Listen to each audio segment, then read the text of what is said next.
Welcome! Thank you for joining us for today's lesson. This is part of a 13-lesson series brought to you by the Food Trust Nutrition Educators. The Food Trust works to ensure that everyone has access to affordable, nutritious food and the information to make healthy choices. In this series, we'll be covering topics such as how to shop at a farmer's market, stretching your food dollars, storing fruits and vegetables, and more. Join us every other week as we share nutrition information from my plate, as well as tips and tricks to eating more healthy food at every meal. Each bi-weekly lesson will be followed by a recipe featuring a seasonal ingredient you can find at your local farmer's market or grocery store. Meet our nutrition educators, who you'll get to know through our lessons or recipe demonstrations. We're excited to have you with us.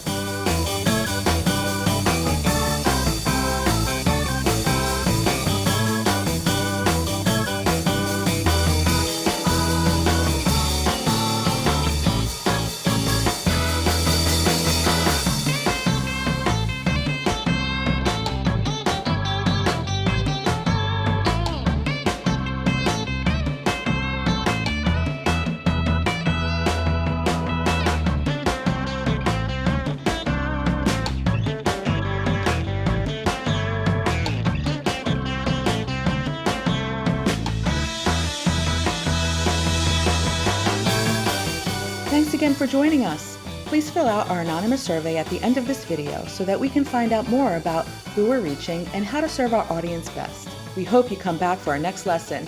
See you then!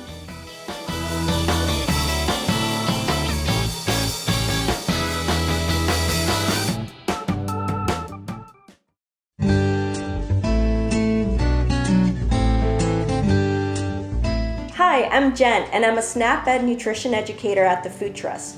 Today, I'm excited to be here to talk all about food safety, and we're also going to be making a delicious recipe with ingredients that you can find at your local farmer's market. At the end of the video, there is a link for a quick survey that will help us improve our programming. You can find a link on our website to the local farmer's markets that are participating. What have you seen another person do while cooking that you would never do? Now think about the things that you do at home to keep your food safe and wholesome. We also have a handout that gives you some quick tips on how to keep your food safe, and we'll be talking about that. So let's talk about ways to keep our food safe.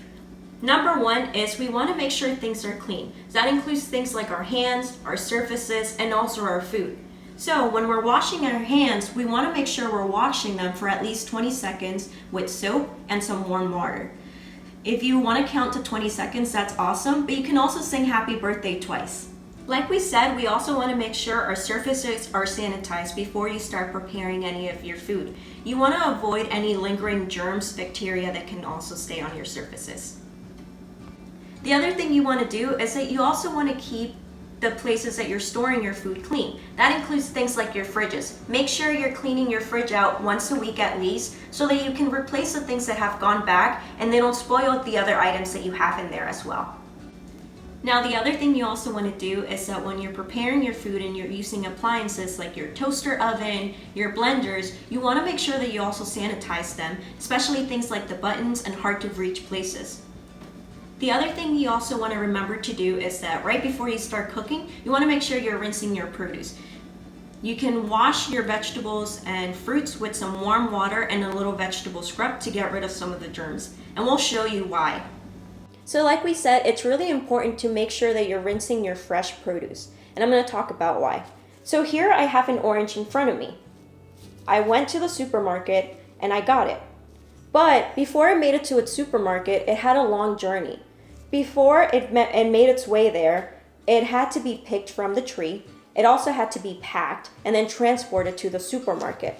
So when we're thinking about who handled it, they're putting their hands over it, and we don't know where their hands have been. So think about this sauce as the germs that are on people's hands. So now we have this here. Now, once it's been at the supermarket, it's been unpacked and placed on the shelves by someone else. So it's been in other people's hands now as well. You also don't know if there are other people that are also going to be buying those fresh produce at the supermarket or at their farmers markets. So they might be touching them and then deciding not to take them home. And then I come in and then I'm looking at this orange and I don't see the sauce, these germs. I don't see them. So I might smell them and then I decide to take it home with me. So before it does that, I have to put it in my shopping cart and then put it on the conveyor belt where I'm going to pay for it. And then finally the cashier is also grabbing it. So once it makes its way home and I'm going to prepare it and say I forgot to wash it, this is kind of what is happening. You can't see it, but here you can see how the sauce is now making its way inside the orange. So we want to make sure that we're rinsing our produce with warm water, and you can use a vegetable scrub as well. We also want to make sure that when we're shopping, we're separating our items. Things like our raw meat, poultry, and fish should be separated in plastic bags away from our produce that isn't going to be cooked. When you're starting to cook, you also want to make sure that you're separating your items. Things like your cutting boards should be used for different items as well.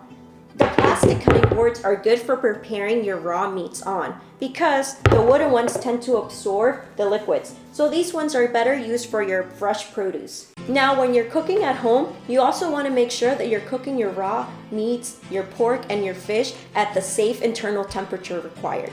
So that'll be 145 degrees, and you can use thermometers to measure that temperature. If you're cooking with ground beef, pork, any ground meat, you want to make sure you're cooking it to 160 degrees. And now when you're cooking with your poultry, like your chicken and your turkey, make sure you're cooking it to 165 degrees. So after you prepared your food, you also want to make sure you keep them at a food safe temperature. That means that you want to keep your cold items at 40 degrees or less, and then your hot items, keep them at a temperature of 140 degrees or higher. So just keep in mind how easy it is for germs to spread, and make sure you're separating your food and also washing your produce. Do you think you might change any of your habits when you do your food prep? And now let's make our recipe. We're using some ingredients that you can find at your local farmer's market, and if not, at your supermarkets. And Wayne will be showing us how to prepare some ginger carrots.